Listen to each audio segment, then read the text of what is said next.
Dance তোমরা যত দেখছো কি বলবো? হ্যালো গাইস, আজকে আমাদের রাত 8টা, 8:30 দিয়ে আমার ফুপ্পির বিয়ে আর ওর আপুর বিয়ে। তাই তো সেই জন্য আমরা আজকে যা যা হবে সব আপনাদেরকে 8টা, 8:30 দিকে ভিডিও করে আমরা যখন 2-3টা বাজে আসবো তখন আর বলো যে তো তোমার বয়স কত? আমার বয়স 7.5 বছরের থেকে 1 মাস বেশি। আর আমার হলো 6 বছর। আমি ক্লাস 2তে পড়ি, ও ক্লাস 1-এ পড়ে। তো আপনারা 2টার দিকে একটা ব্লগ দেখতে পাবেন। সেই ব্লগটা আছে আমার 8টায় না 2টার দিকে, রাত 2টায় ব্লগ কাছে কালকে সকালে আপনারা একটা ভিডিও দেখতে পাবেন। সেই ভিডিওতে আমার ফুপির পুরো বিয়ের অনুষ্ঠানটা কভার করা থাকবে। তো বাই বাই।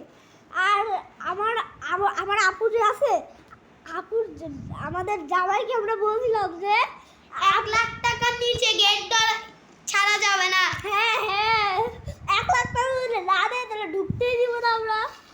আর গাইস দেখতেছো আমরা অন্তই ওয়ার্ল্ডের বাসায় আছি। না, এটা আমার দাদুর বাসা। আপনারা সবাই আমার চ্যানেলটাকে সাবস্ক্রাইব করে দিবেন, সাথে ওরটাকেও। তো আপনারা কালকে সকালে ওই ভিডিওটা পাবেন। তো টাটা, ভালো থাকেন, সুস্থ থাকেন, আমাদের জন্য দোয়া করবেন আর আমার আপুর জন্য দোয়া করবেন। তো আর ওর আপু মানে আমার ফুপ্পি 5 দিন আগে পা ভেঙে পড়ে আছে, কালকে নাচতেও পারে নাই। হলুদে অফিসে যাওয়ার সময় অন্ধকারে পড়ে পুরা পা মচকায় 21 দিনের বেড রেস্ট পেয়ে গেছে। হ্যাঁ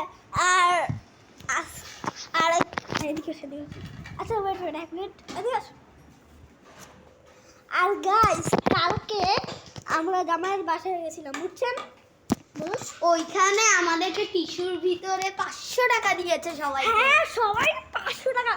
আর যখন আমরা গাড়িতে আসতেছিলাম তখন আমি বলছিলাম আমি অনেক ঘেমে গেছি, একটু টিস্যু দাও না, মানে টিস্যুর ভিতরে টাকা আছে এটা আমি চাচ্ছিলাম।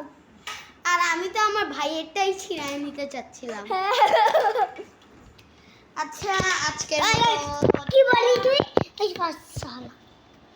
কি বলি? গাইস আবার ফোন থেকে ঝগড়া লেগে গেছে গাইস দেখেন গাইস। ওই আচ্ছা এটা আমরা শেষের দিকে আসে বসছি। তো গাইস হ্যালো আমার নাম তোর মার্ভেলে। ঠিক আছে স্যার। ও ধরেন হাতুড়ি দিয়ে ওকে মারতে আসতেছে যে আজকের মতো বাই বাই।